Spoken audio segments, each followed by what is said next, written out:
é junto ao estuário do segundo maior rio da Península Ibérica, o estuário da maior bacia hidrográfica da Península Ibérica, a do Douro, que se ergue aquela que é um morro há muito emblemático e histórico, conhecido durante um tempo como o Morro da Pena Ventosa, hoje o Morro da Sé, o lugar onde nasceu a cidade do Porto. Tanto quanto nos permitem os vestígios arqueológicos, podemos garantir há mais de 2.700, 2.800 anos atrás, nos finais da Idade do Bronze e depois de uma relevante ocupação durante toda a Idade do Ferro. O Porto foi, nessa época, um castro, uma citânia. E é por isso o lugar da origem da cidade, antiquíssimo. Mas a verdade é que, fruto do desenvolvimento urbano do Porto ao longo dos séculos, e particularmente desde o século XVIII, a cidade do Porto hoje ocupa uma área muito mais extensa. Uma área onde, curiosamente, encontramos vestígios arqueológicos ou referências documentais a uma ocupação humana fixa, desde épocas ainda mais antigas do que o Morro da Sé. Temos vestígios disso, por exemplo, na atual Foz do Douro, com vestígios de povoados, nomeadamente em areias altas da Idade do Bronze. Mas, se avançarmos até outros lugares, mais a norte, no extremo norte da cidade, encontramos vestígios, ou pelo menos referências toponímicas, o nome de lugares, que nos remetem para épocas muito mais antigas do que as da Sé do Porto.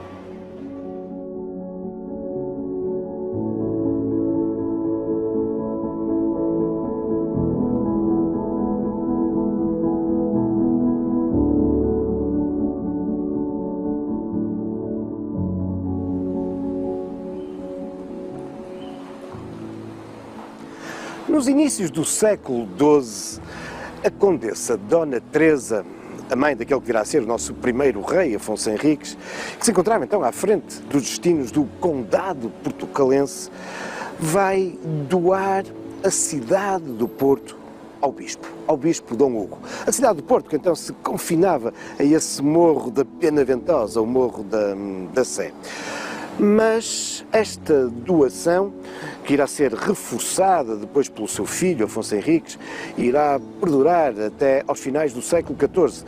É uma época durante a qual o senhorio da cidade é o bispo e vai se comportar, não raras vezes, como um outro qualquer senhor feudal, exercendo não só, obviamente, todo o poder religioso que possuía, mas também exercendo a justiça, a administração, cobrando os impostos, aliás, não raras vezes, dando até origem a alguns conflitos com os mercadores, com os homens do burgo, os burgueses.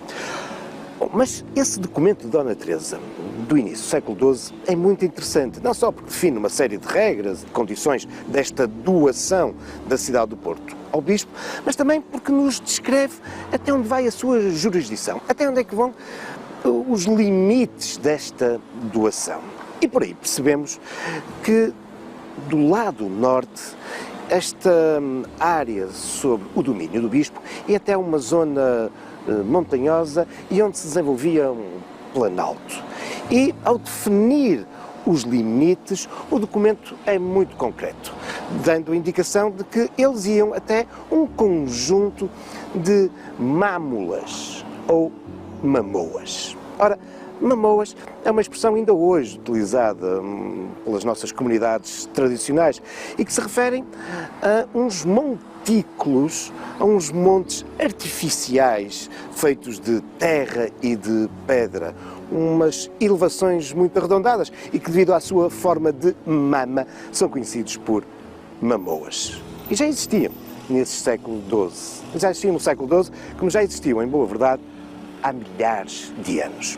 Afinal, as mamoas são esses montes feitos pelos homens, esses montes artificiais de terra e de pedra que cobriam dólmenes. Hoje, quando vemos um dolmen, uma anta, estamos a ver apenas a ruína interior da estrutura desses monumentos pré-históricos que foram erguidos há cerca de 5.000 anos. Um fenómeno cultural que perdurou ao longo do quarto e do terceiro milénio antes de Cristo. Só que as antas, como as vemos hoje, umas pedras ao alto, cobertas por uma outra pedra, as antas são afinal apenas o que resta dessa estrutura que originalmente era toda coberta por esses montes de terra e de pedra. Eram monumentos funerários, monumentos de enterramento coletivo. Regularmente, a tampa da anta era deslocada e no seu interior eram colocados os mortos. Ora, estes montes que cobriam as antas, essas mamoas, vão de facto sobreviver durante, em muitos casos, estes 5.000 anos. Noutros, já só restam essas pedras do interior da mamoa. Mas o que é interessante é que no início desse século XII, os documentos nos referem ainda a existência nesta área planáltica a norte da cidade destes monumentos. Um lugar que sintomaticamente ainda hoje conhecemos como as Antas. E é exatamente nas Antas que nos encontramos, aqui, neste jardim, junto à Alameda Fernão de Magalhães. Estamos aqui junto de uma anta, obviamente uma escultura contemporânea, data de 1985, que é da autoria de um famoso escultor japonês, Minoru Nizuma, e foi produzida na sequência de um simpósio internacional de escultura em pedra, que teve lugar então na cidade. Um monumento que nos evoca, afinal, este passado longínquo de ocupação deste território, há cerca de 5.000 anos. Por isso, muito antes, devemos surgir essa ocupação no Morro da Sé e por isso estamos aqui perante aqueles que foram, de facto, os primeiros habitantes da cidade do Porto.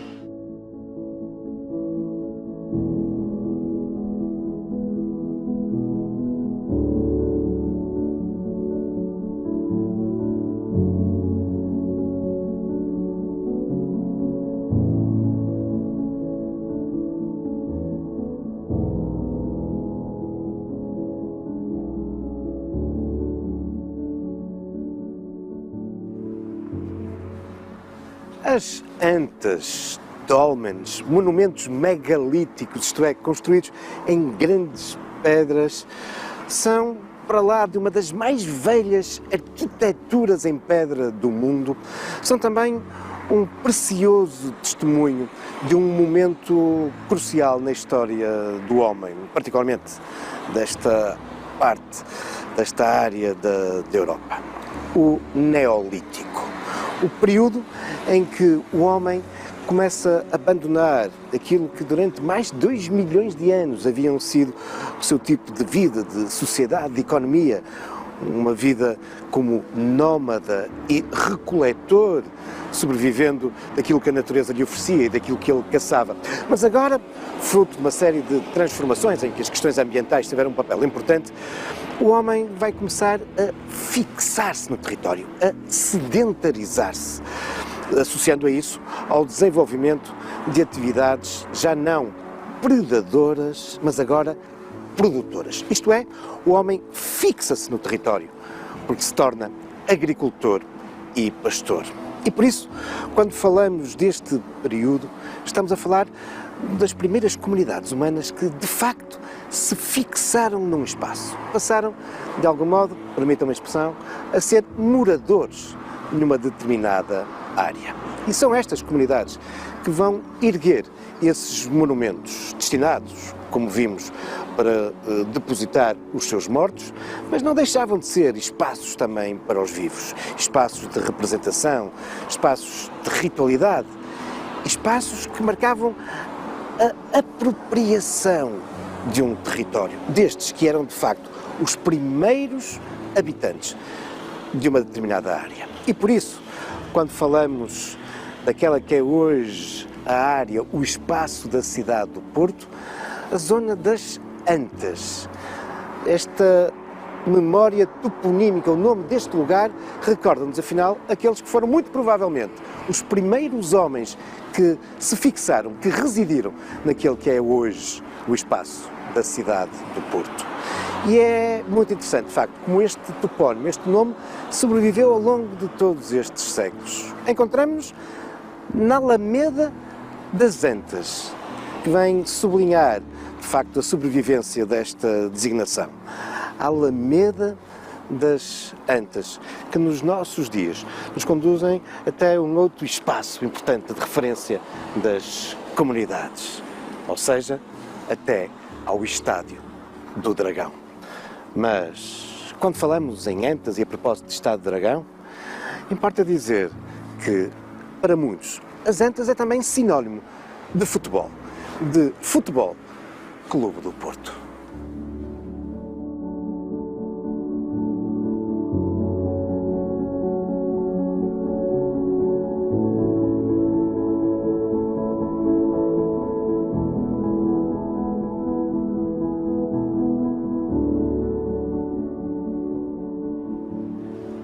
Com efeito, foi aqui nas Antas que o Futebol Clube do Porto construiu aquele que durante mais de meio século foi o seu estádio, o histórico Estádio das Antas. Ainda hoje subsistem alguns vestígios, incluindo esta antiga torre de iluminação do estádio. Desde o início da década de 30 do século XX, que a direção do Futebol Clube do Porto tinha decidido construir um grande estádio para o clube. O velhinho campo da Constituição não respondia às necessidades, ao crescimento que o clube registava. Aliás, a partir dos anos 40, o Futebol Clube do Porto começa a utilizar de um modo sistemático o estádio do Lima, emprestado pelo Académico. Mas, no seio do clube, vão-se degladiando várias correntes sobre o sítio onde construir o novo estádio. E, por pouco, esteve para ser edificado não muito longe do estádio do Bessa, do rival Boa Vista, na zona da Vilarinha. Mas acabou por ser, então, aqui esta área ampla da cidade, as Antas, o lugar escolhido para construir esse novo e grandioso estádio, inaugurado em 1952, com a presença do Presidente da República.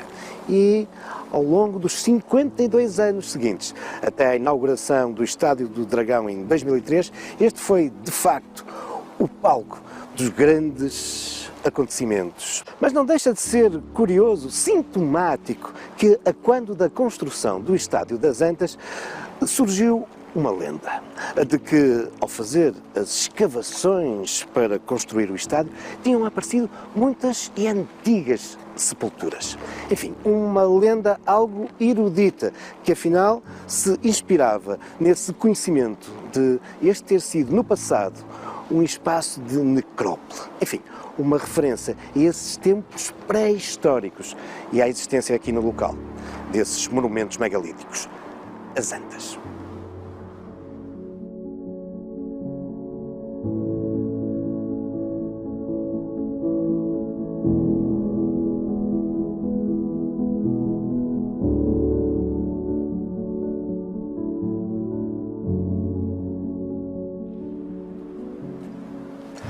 A construção do novo estádio do Futebol Clube do Porto, nas Antas, era também o claro reconhecimento de como a cidade se desenvolvia do ponto de vista urbanístico para estas áreas, até então na periferia da grande cidade. Estes espaços, durante séculos marcados pela ruralidade, em Paranhos, no Bonfim, Campanhar. Mas desde o início do século XX, que de facto estes espaços vinham-se desenvolvendo do ponto de vista demográfico e urbano. Aliás, em 1938, e reconhecendo o desenvolvimento destes até aí subúrbios da cidade, o Bispo do Porto, Dom António Castro Meireles, vai criar diversas paróquias que vinham responder, de facto, ao crescimento da população nestas áreas. Surge, por exemplo, nessa altura, a paróquia do Carvalhido e, em 1938, a paróquia das Antas, a paróquia de Santo António das Antas. 3 anos depois, já com o seu pároco nomeado, Joaquim Teixeira Carvalho de Sousa, os paroquianos começam a pensar de um modo muito decisivo em avançar com a construção de um templo, de uma igreja que viesse responder também ela a este claro crescimento populacional. A primeira pedra será lançada 10 anos depois da criação da paróquia, ou seja, no dia de Santo António, de 1948.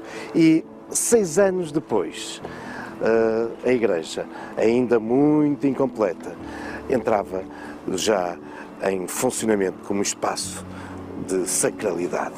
A igreja de Santo António das Antas, um projeto ambicioso da autoria do arquiteto Fernando Tudela, uma igreja cujas intervenções se irão prolongar durante as décadas seguintes. Marcante será, por exemplo, em 1993, a colocação aqui na fachada de um conjunto de 6 esculturas da autoria de Laureano Guedes, cujo nome artístico é Laureano Ribatua. São 6 esculturas que nos evocam outros tantos santos portugueses, nomeadamente aquele que é o padroeiro da paróquia, ou seja, Santo António, mas também São João de Deus, São Dámaso, São João de Brito, Santa Beatriz e São Teotónio, o primeiro santo português. Mas a este conjunto de esculturas na fachada da igreja temos também que acrescentar outras importantes intervenções artísticas no seu interior.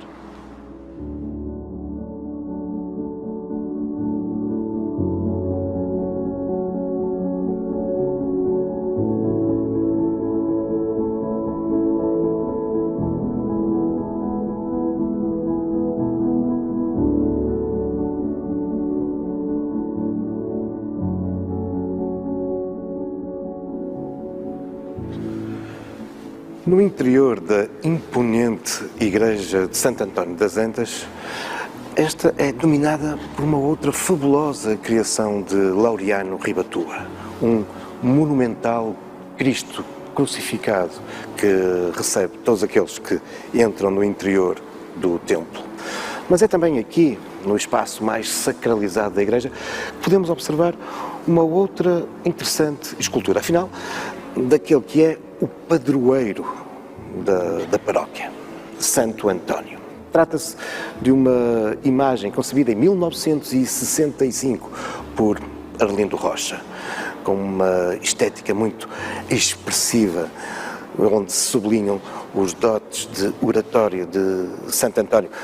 Um santo português, nascido em 1190 em Lisboa, batizado então como Fernando de Bulhões, e desde muito jovem, diz a sua hagiografia, a biografia do santo, que denotava uma grande apetência para a religião e vai ingressar naquela que era, na época, mais importante ordem religiosa que existia no nosso país, a ordem dos agostinhos, tão importante, por exemplo, no processo da formação da nacionalidade. No entanto, muito impressionado pelo episódio dos monges franciscanos, os irmãos mártires de Marrocos, Fernando Bulhões acabará por ingressar na ordem dos franciscanos. Estará no convento de São Vicente, irá depois para esse grande convento da ordem de Santo Agostinho, que é Santa Cruz de Coimbra. E depois decide rumar até Marrocos, em busca da inspiração dos irmãos mártires, que afinal o haviam motivado para ingressar na ordem dos franciscanos. Mas, conta-nos uma vez mais a narrativa tradicional, uma tempestade acabará por fazer com que o seu barco não atinja as costas africanas e acaba por rumar até Itália, onde passará uma parte importante do resto da sua vida, destacando-se como um grande orador. Mas Santo António é, de facto, um santo português, comemorado a 13 de junho. Essa data que é tão importante para esta paróquia das Antas, a data da sua criação em 1938. É a data do padroeiro. Foi também, como vimos, a data da colocação da primeira pedra e a da consagração posterior deste templo. Uma igreja monumental, de grandes dimensões, que vinha sublinhar esse crescimento urbano e demográfico que esta área do Porto registava nessas primeiras décadas do século XX. Um espaço monumental, de referência incontornável para esta comunidade.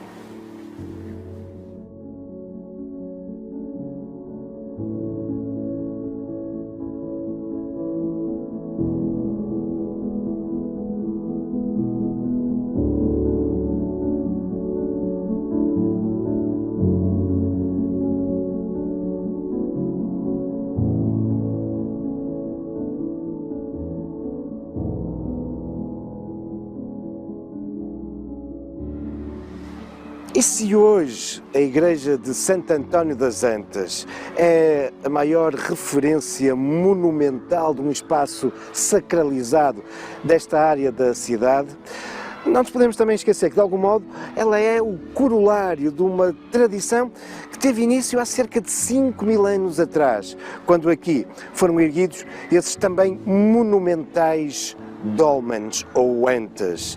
Esses monumentos que sabemos que eram também lugares de rituais e muito provavelmente também já imbuídos de alguma espiritualidade e sacralidade.